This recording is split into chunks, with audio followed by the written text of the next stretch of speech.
Salam hörmətli izləyicilər, hər vaxtınız xeyir. 7 dekabr tarixində 11-ci siniflər üçün təşkil olunan OTK sınaq 2-nin izahı ilə tanış olaq. 31-ci sual. Relyef vahidlərinə uyğun gələn xüsusiyyətləri müəyyən edin. Orinoco ovalığı, Laplato ovalığı, Orta Sibir yaylası və Anadolu yaylası verilib. Birinci, Cənub və Qərb yarımkürəsində yerləşir. Bu, deməli, Laplato ovalığıdır. 2-yə 1 uyğun gəlir. Subekvatorial iqlim qurşağında yerləşir Orinoco ovalığı. Şimal subekvatorialda 1-ə 2. Mülayim iqlim qurşağının kontinental tipində yerləşir. Bu, əlbəttə ki, Orta Sibir yaylasıdır. 3-ə 3 uyğundur. Anadolu yaylasında isə geosinklinal ərazidə yerləşməsi uyğun olacaq. 4-ə 4. Deməli, 1-ə 2, 2-yə 1. 3-ə 3 olmalıdır. D variantı doğru cavabdır. 32-ci sual. Xəritə sxemdə qeyd edilmiş ölkələrin hər ikisində formalaşan iqlim tipi Fransa və Almaniya ərazisi verilib. Kəskin kontinental ola bilməz. Kontinental həmçinin mülayim dəniz hər ikisində var, ancaq Aralıq dənizi tək Fransanın ərazisindədir. Mülayim dəniz və mülayim kontinental isə hər ikisinin ərazisində mövcuddur. Cavab D variantıdır. 33. Karst relyef formaları hansı yarımadada daha geniş yayılmışdır? Bu, Balkan yarımadasıdır əlbəttə ki. Doğru cavab Y variantıdır. Məsələn, orada Sloveniyada Pastoin mağarası var. Karst mənşəli. 34-cü suala baxaq. Xəritə sxemdə işarələnmiş ərazilər üçün ümumi xüsusiyyəti müəyyən edin. Cənubi Amerikanın, Afrikanın və Avstraliyanın cənub-şərq hissələri göstərilib.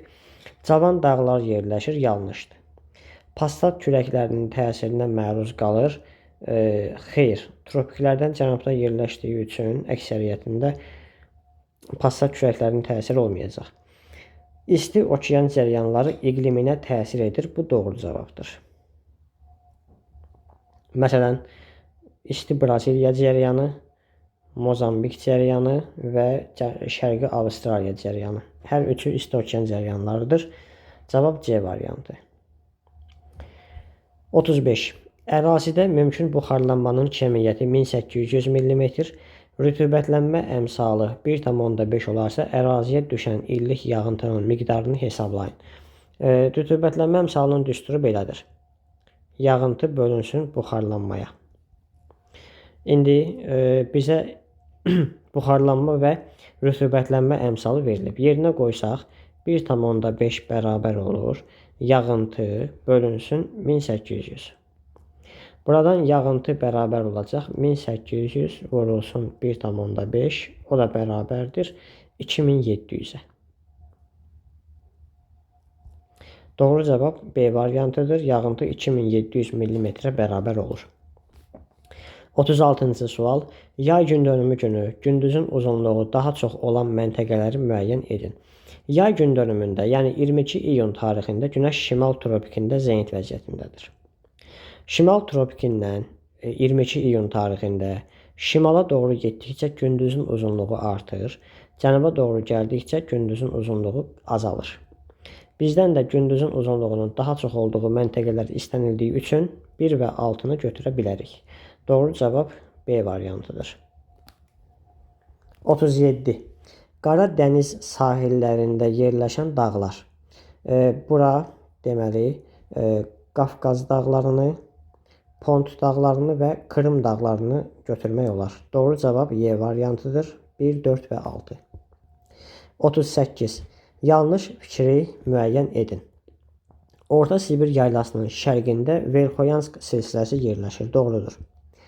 Cənub-Qərbi Asiyada eol relyef formaları yayılmışdır. Bu da doğrudur. Səhra əraziləri olduğu üçün eol relyef formaları üstündür. Himalay dağlarının şimalında Tibet yaylası yerləşir. Doğrudur.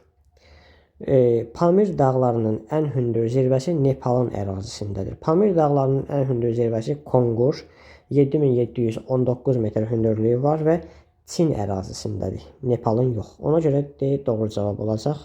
Bizdən yanlış fikri istəyir. Y variantı. Böyük Çin düzənliyi daha çox mənimsənilmişdir, doğrudur. Məskunlaşma səviyyəsi yüksəkdir. 39. Yağıntıların orta illik miqdarı 600-1000 mm olan məntəqələri müəyyən edin. Burada iki cavabda bir qədər uyğunluq var. Yəni C və D variantları bir qədər uyğun gəlir. Daha uyğun gələn variant D variantıdır. Qəbələ, Lənkəran və Zəqətala. 40 nömrəli test tapşırığı. Afrikanın şimal hissəsinin cənuba nisbətən daha quraq olmasının səbəbi. Şimal hissəsinin daha geniş ərazi tutması. Doğru cavab elə A variantıdır. Daha geniş olduğu üçün mərkəzi hissələrə okeandan gələn rütubətli hava axınları çatmır. Ona görə də quraqlıq daha çoxdur. 41 nömrəli testə baxaq. Böyük Hövzə yaylası Şimali Amerikada Kordilyer dağlarında yüksək zirvələrlə əhatələnmiş ərazidədir ilə Qərbi Avstraliya yaylasının oxşar xüsusiyyəti. A variantı. İsti okean cəryanlarının təsirinə məruz qalırlar. Bu oxşar xüsusiyyət deyil. Platforma ərazisində yerləşirlər. Xeyr. Böyük Hövzə geosinklinaldadır. Üzvü aləm kasıbdır. Bu doğrudur. Quraqlıq hökm sürdüyü üçün üzvü aləm kasıbdır. Dağ silsilələri ilə əhatə olunmuşlar. Bu böyük hövzəyə aiddir. Tropik işıqlanma qurşağında yerləşirlər. Böyük hövzəyə aid deyil. Yəni ortaq cəhət olmur. 42. Xəritə üzərində hansı məlumatı vizual təhlil metodu ilə əldə etmək olar? Vizual təhlil metodu odur ki, biz xəritəyə baxanda görünüşlə hər hansısa bir məlumatı əldə edirik. Yəni heç bir hesablama aparmadan və s. məlumat alırıq xəritədən. Buna deyirik vizual təhlil. Məntəqələr arasında məsafəni hesablayırıqsa bu kartometrikdir. Məntəqələr arasındakı nisbi hündürlük fərqi kartometrikdir. Ərazinin iqlim xüsusiyyətlərini biz xəritəyə baxanda görürük. Deməli bu vizual təhlil metodudur. Doğru cavab C variantıdır. Ərazidəki çayların uzunluğu kartometrikdir. Məntəqələr arasında yerli vaxt fərqinin hesablanması bu da kartometrik təhlil metoduna aiddir. Cavab oldu C variantı. 43. Eyler-Venn diaqramına uyğun bəndləri müəyyən edin. Aralıq dənizi və Qırmızı dənizin oxşar və fərqli xüsusiyyətlərini müəyyənləşdirək. 1. Boğaz vasitəsilə Dünya okeanına birləşir hər ikisi. 3-ə 1 uyğundur. Subtropik iqlim qurşağında yerləşir. Subtropikdə yerləşən Aralıq dənizi iqlim, daha doğrusu Aralıq dənizidir. 1-ə 2 uyğundur. Şimal tropik xətti keçir. Qırmızı dənizdən keçir. 2-yə 3. Geosinklinal ərazidə yerləşir. Geosinklinal ərazidə yerləşən hər ikisidir. 3-ə 4 uyğundur.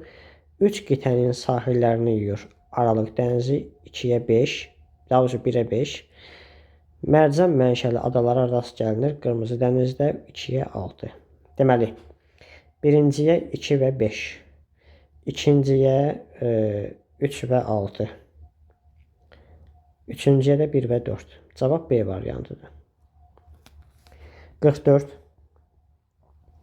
Amazon və La Plata düzənlikləri üçün ümumi xüsusiyyətləri müəyyən edin. Amazon ovalığı və La Plata ovalığı hər ikisi Cənubi Amerikada.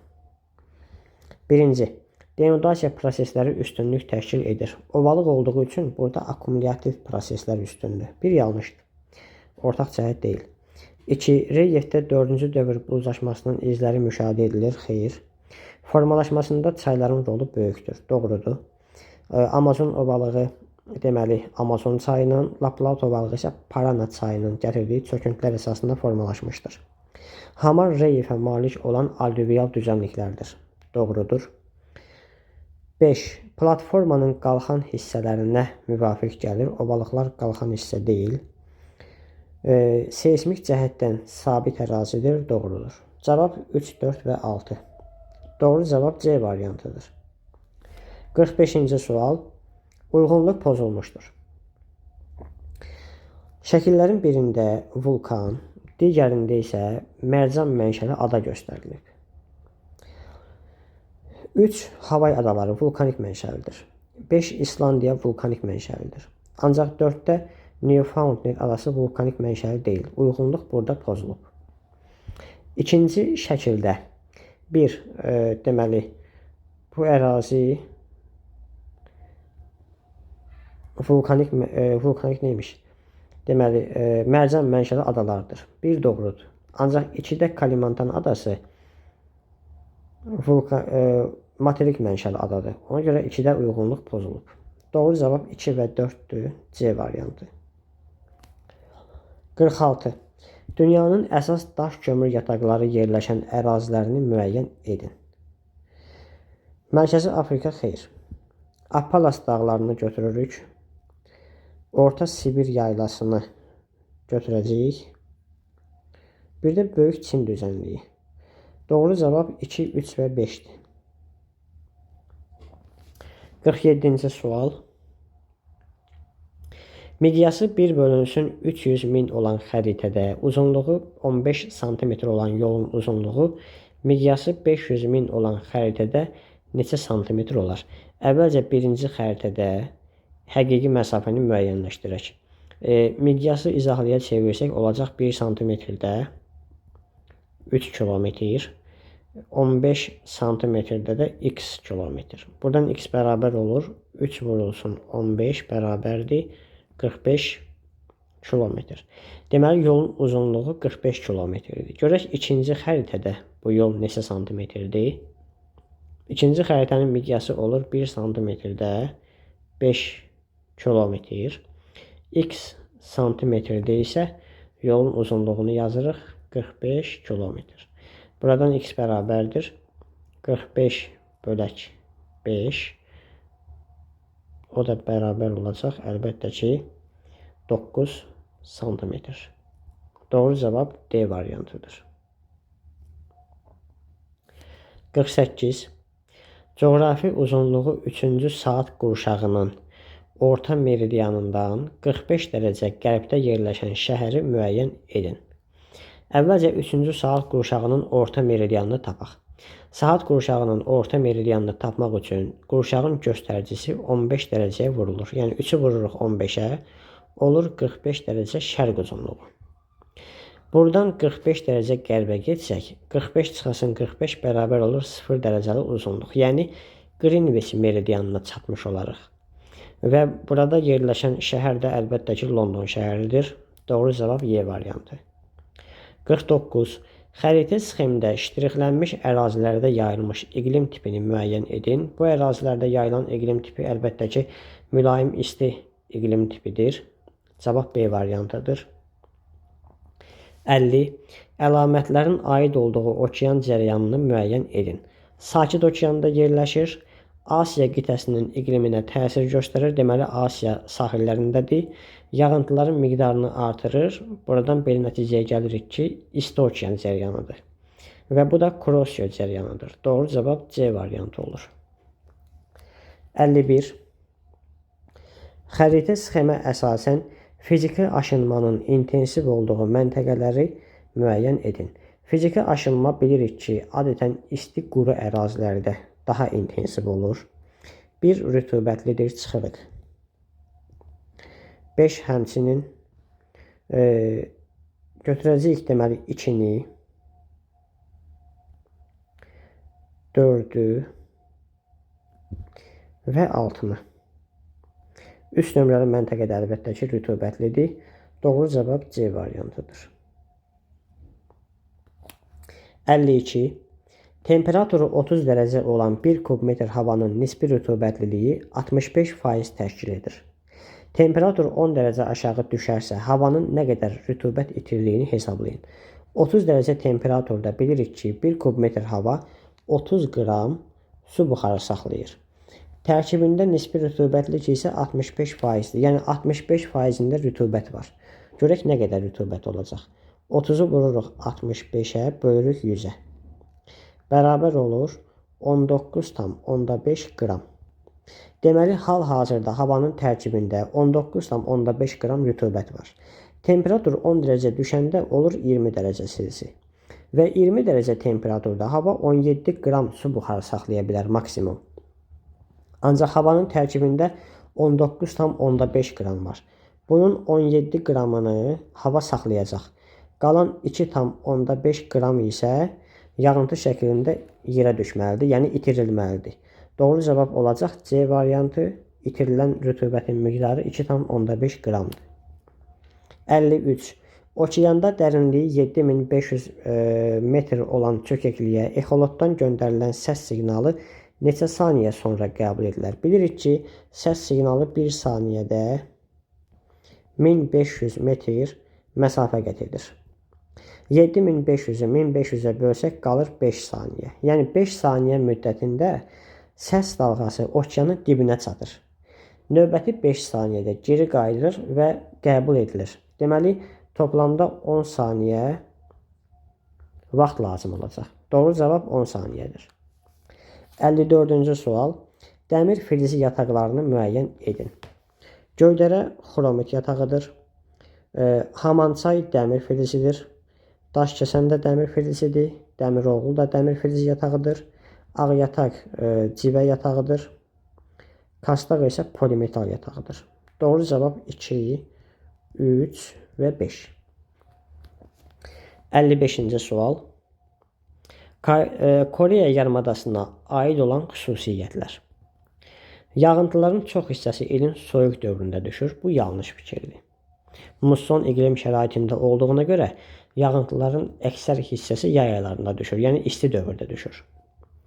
Platforma sahəsində yerləşir. Bu doğru fikirdir.